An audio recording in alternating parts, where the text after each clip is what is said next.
Hi అండి, అందరికీ నమస్కారం. వెల్కమ్ టు అవర్ ఛానల్ తెలుగువారి ముచ్చట్లు. ఈరోజు మనం చెప్పుకోబోయే కథ పేరు గ్రహబలం. రచయిత అత్తి రంగరాజన్ గారు. సంతృప్తికి కానీ అసంతృప్తికి కానీ కొలమానం ఉండదు. మన ఊళ్ళో తాతల నాటి మన సొంత ఇంట్లో ఉంటూ మనూరు గాలి పీలుస్తూ బంధువులతో మని కలిసి ఉన్న దాంట్లోనే సరదాగా బతుకుతూ ఉంటే ఎలా ఉంటుంది?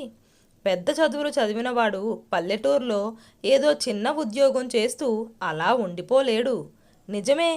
కానీ సంతృప్తి ఉన్నవాడు మాత్రం అలా ఎప్పుడూ అనుకోడు. తన ఊళ్ళోంచే ప్రపంచంతో అనుబంధం పెట్టుకుంటాడు. ఈ కథలో రాము కూడా అలాగే చేశాడు. టంగ్ టంగ్ రెండుసార్లు గంట మోగడంతో సన్నిధి ముందర మెట్లపై ఆనుకొని నీరసంగా కూర్చొని కునుకుతున్న రాము మెల్లగా కళ్ళు తెరిచి చూశాడు. బైక్ ఇంజన్ ఆపకుండానే మెట్ల మీద ఒక కాలు ఆనిచ్చి గంటతాడు పట్టుకొని లాగుతున్న మోహన్ రెడ్డి కనిపించాడు. బైక్ మీద నుంచి సగం పైకి లేచి ఒంటికాలతో బైక్ని బ్యాలెన్స్ చేస్తూ తాడు పట్టుకొని మరోసారి లాగి వదిలాడు. టంగ్ అంటూ ఆ శబ్దం ప్రతిధ్వనిస్తూనే ఉంది.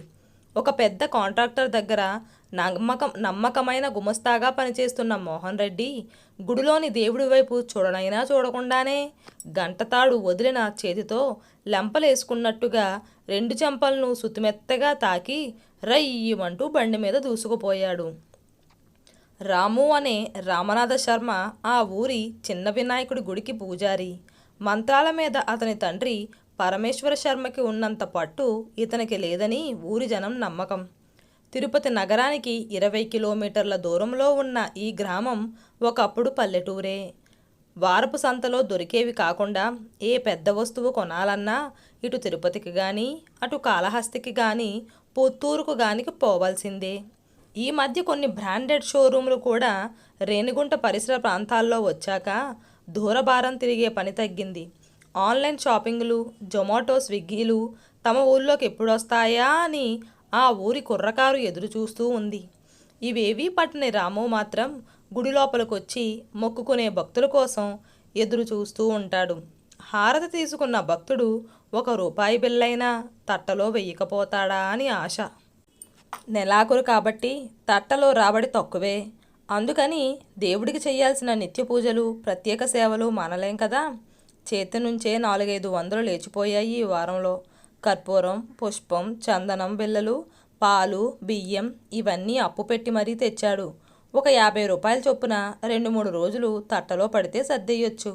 కానీ ఇలా రోడ్డుపై నుంచే గంట కొట్టిపోతే తట్టలో రూపాయి పడేదెప్పుడు, కడుపు నిండేదెప్పుడు, కిరాణావాడి అప్పు తీరేదెప్పుడు అనుకుంటూ పూజారి రాము ఒక దీర్ఘ నిట్టూర్పు వదిలాడు.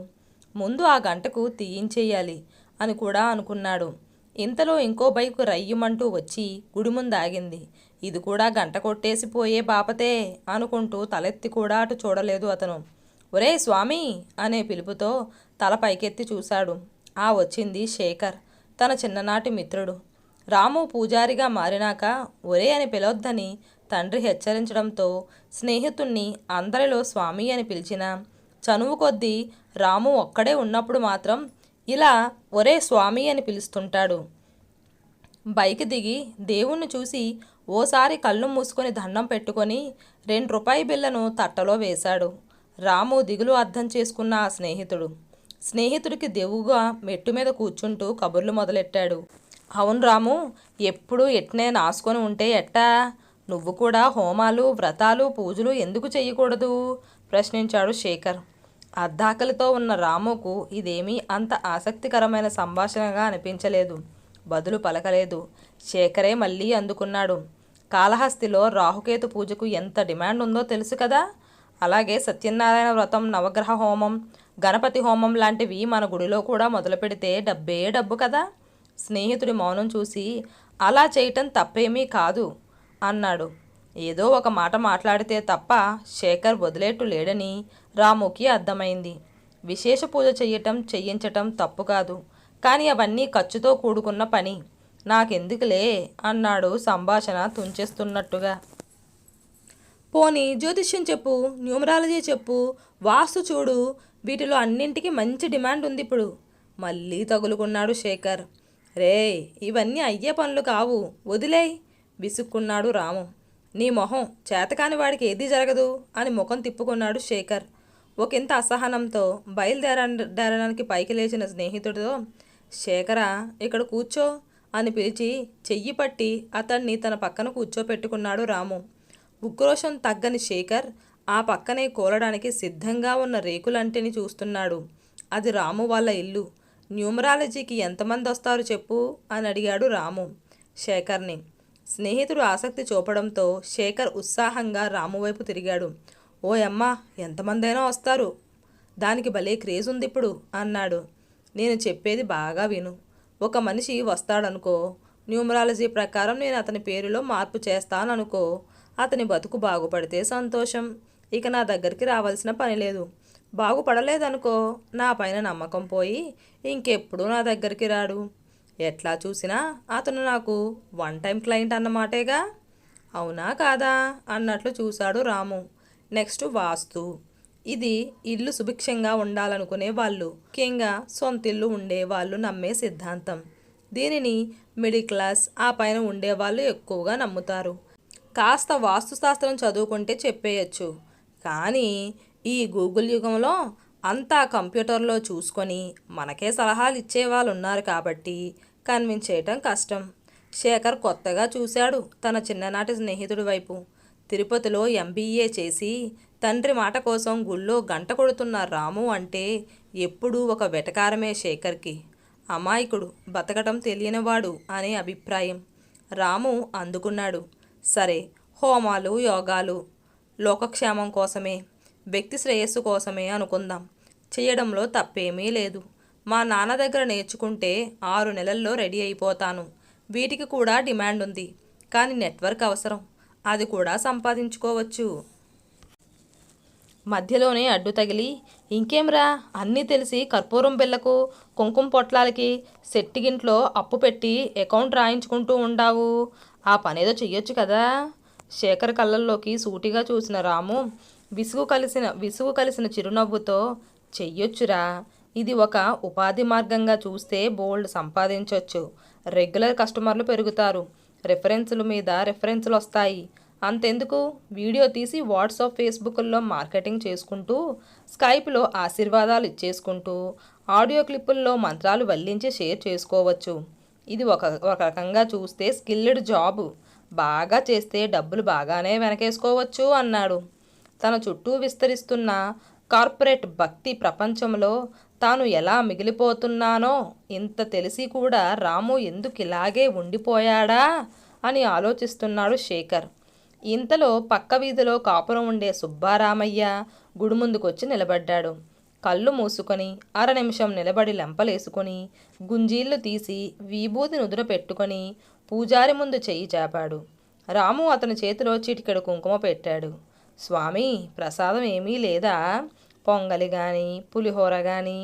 ఏ నైవేద్యం ఏంటి రోజు అంటూ గిన్నెలు ఏమైనా ఉన్నాయేమో అని లోపలికి తొంగి చూశాడు. దేవుడికి అరటిపళ్ళు కూడా లేవు అని అడుగుతూ నమస్కారం పెట్టాడు సన్నిధి వైపు చూస్తూ. లేవు అన్నాడు రాము విరక్తిగా. ఏందో బాబు, దేవుళ్ళకే పస్తు పెట్టేస్తే ఎట్లా ఉంటారు అయ్యోర్లు ఈ కాలంలో అని గొనుక్కుంటూ కదిలి ముందుకు పోతున్న అతన్ని రాము చురచురా చూసి కాసేపాగి శేఖర్ వైపు తిరిగి మళ్ళీ అందుకున్నాడు. పెద్ద గుళ్ళల్లో పూజారులతో పెళ్ళిళ్ళు జరిపే పురోహితులతో టైఅప్ చేసుకుంటే ఇంకా మంచి మార్జిన్ ఉంటుంది. కానీ మన పరిస్థితి ఎలా ఉంటుందో తెలుసా? పెద్ద పెద్ద హాస్పిటల్కి రెఫర్ చేసి బిజినెస్ ఇచ్చే చిన్న డాక్టర్లుగా ఉంటుంది. కాదంటావా? కుండ బద్దలు కొట్టినాడు రాము. అంతేకాదు శేఖర్, నా దగ్గరకు వచ్చి స్వామి ఇలా చెయ్యొచ్చా అలా చెయ్యొచ్చా అని అడిగే వాళ్ళకి ఏం చెబుతావు? మనకు సంభావన ఎక్కువ గిట్టుబాటు అయ్యేదానికి ఎలా చెప్పాలో అలానే చెబుతాం. అవునా కాదా? మనసారా ఆశీర్వదించాల్సిన నోరు సంభావన కవరు బరువును బట్టి మారిపోకూడదు కదా. ఏదో మంచి జరుగుతుందనే ఆశతో దైవ భక్తితో హోమం చేసే వాళ్ళకి రుసుమును బట్టి ఫలితం ఉండకూడదురా. మనం క్యాజువల్గా నిష్ట లేకుండా చేసే ఏ పనైనా మనకు బెడిసి కొట్టడం మాత్రమే కాదు, భవిష్యత్తులో ఆస్తికుల్ని కూడా నాస్తికులుగా మారుస్తుంది. స్నేహితుడి ధోరణితో విస్తుపోయి మాటలు రాని శేఖర్ ఇందులో ఇంతుందా అన్నట్లు చూస్తూ ఉండిపోయాడు. ఇంతలో ఒక బిచ్చగాడు గుడి ముందరకొచ్చి నిలబడ్డాడు. రాము లోపలికెళ్ళి తన కోసం దాచుకున్న ఒక కొబ్బరి చిప్ప అరటిపండు తెచ్చి బిచ్చగాడికిచ్చాడు. వంగి ఆత్రంగా వాటిని తీసుకుని సన్నిధి లోపలి వైపుకి చూపు అయినా చూడకుండా నవ్వుకుంటూ వెళ్ళిపోయాడు బిచ్చగాడు.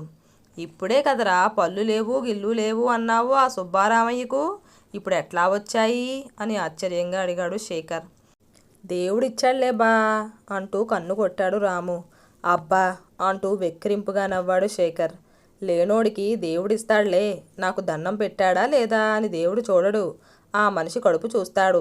ఒట్టి చేతులు ఊపుకుంటూ గుడికొచ్చి ప్రసాదం మాత్రం కావాలనుకునే వాళ్ళకి, ఉండి లేనోడుగా నటించేవాడికి దేవుడు కూడా ఒట్టి చేతులే చూపిస్తాడు అని వివరించి కొనసాగించాడు రాము.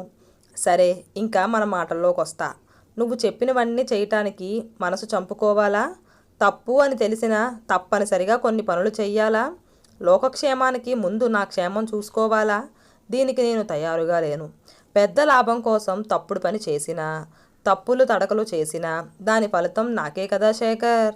దానికన్నా ఈ చిన్న ఆలయంలో నా పరిధిలో నిష్టగా నాకు తెలిసినట్టుగా పూజలు చేసుకుంటాను, తెలిసిన మంత్రాలు చదువుకుంటాను అని ముగించాడు. అయినా డబ్బులు కూడా చూసుకుంటే అంటూ శేఖర్ ఏదో చెప్పబోతే మధ్యలో ఆపి లేచి నిలబడి ఒళ్ళు విరుచుకొని నడవసాగాడు. శేఖర్ కూడా రాము వెంట బైక్ నడుపుకుంటూ కదిలాడు. నా MBA మార్కెటింగ్ అండ్ HR చదువు నాకు వేలల్లో జీతం తేవచ్చు. ఈ హోమాలు వాస్తు న్యూమరాలజీలు లక్షల్లో ఆదాయం తెచ్చిపెట్టవచ్చు. అయితే వాటికి ఆశపడి ఈ ప్రశాంత గ్రామం వదిలేసి తిరుపతి పోయి కూర్చోవాలా? కానీ ప్యాషన్ అని ఒకటి ఉంటుందిరా. మా నాయనకు తోడుగా ఆయనతో పాటు ఈ ఇంట్లో ఉంటూ ఆయన్ని చూసుకుంటూ పొద్దున్నే నిద్రలేచి మా తాత కట్టించిన ఇంటి కిటికీలోంచి ఉదయాన్నే సూర్యుడిని చూస్తున్నా చూడు, దీన్ని దేనితో పోలుస్తాము? ఇప్పటికీ పెరట్లో బావిలోంచి నీళ్లు తోడుకొని స్నానానికి వంటకి వాడుకుంటున్నా. చిన్నాన్నలు మేనత్త దాయాదులు పిలిస్తే పలుకుతారు. పండగలకి తద్దినాలకి ఇంట్లో చుట్టాలందరితో కలిసి భోజనం చేస్తూ ఉంటాము. ఈ పొద్దుటికి ఇట్లాంటి అవకాశం ఎంతమందికి దొరుకుతుంది చెప్పు? ఇంతకన్నా సంపన్నమైన బతుకు ఎవరికుంటుంది చెప్పు? మరి జీవితాంతం ఈ చిన్న గుడిని నమ్ముకుంటావా రాము? రేపు పెళ్ళైతే పిల్లలు పుడితే ఇదంతా ఇట్నే ఉంటుందంటావా? అపనమ్మకంగా అడిగాడు శేఖర్. ఒక క్షణం ఆగి నిట్టూచి, మామ, ఈ గుడి నా జీవితం, ఈ గుడి నా బతుకు, ఈ గుడి నా చిరునామా. ఇంగ్లీష్లో చెప్పాలంటేనా ఈకోసిస్టమ్. అతడి గొంతులో ధ్వనిస్తున్న దృఢత్వాన్ని చూశాక మరింక సంభాషణ కొనసాగించాలనిపించలేదు శేఖర్కి. ఒక్క క్షణం అక్కడే ఆగిపోయాడు. బైక్ మీద చెయ్యి వేసి ముందుకు నెడుతూ రాము తన మాటలు కొనసాగించాడు. నీకు గుర్తుందా, మన ఊరి గుడి పేరుతో ఒక వాట్సాప్ గ్రూప్ క్రియేట్ చేసి మన ఊరోళ్ళందరినీ యాడ్ చేశాను. ఇంకా బయట ప్రాంతాల్లోనూ బయట ప్రదేశాల్లోనూ ఉన్న మన ఊరోళ్ళందరినీ కూడా యాడ్ చెయ్యాలా? మన గుడి తిరునాళ్లకు పండగలకి వాళ్ళందరినీ ఊరికి రప్పించాలి. అందరూ వస్తా పోతూ ఉంటే ఊరెంత కలగా ఉంటుందో చెప్పు. శేఖర, తిరుమల దేవస్థానానికి సహాయం కోసం అర్జీ పెట్టుకున్నాను. మన ఊరి పక్కనే ఉండే కంపెనీ వాళ్ళని కోరాను ఉత్సవాలకు స్పాన్సర్ చేయమని. వాళ్ళందరి దయతో గుడి అభివృద్ధి అయితే గుడితో పాటు ఈకోసిస్టంలో ఉండే నేను కూడా బాగుపడతాను కదా. ఇంతకన్నా ఇంకేం కావాలా? అది సమాధానం కోరి వేసిన ప్రశ్న కాదు కానీ శేఖర్కి తెలుసు. మౌనంగానే చూశాడు రాముని. వేరే వాళ్ళ గ్రహబలం చూసే ముందు నా గ్రహబలం నాకు ఇచ్చింది ఇదే అనే సంతృప్తితో ఈ చిన్న జీవితంలో సంతోషం వెతుక్కుంటే పోలా? అర్థమైంది అన్నట్టుగా తల ఊపిన శేఖర్ని చూసి నవ్వుతూ, నువ్వు పా, వేలైంది, పోతా పోతా సెట్ అంగట్లో 50 రూపాయలుంటే ఇచ్చెయ్యు, నీకు మళ్ళా ఇస్తా అంటూ వెనుదిరిగి గుడి దిక్కు నడిచాడు రాము. ఒకరో ఇద్దరో అయినా రాకపోతారా అనే ఆశతో మళ్ళీ సన్నిధి ముందర మెట్ల మీద కూర్చుంటూ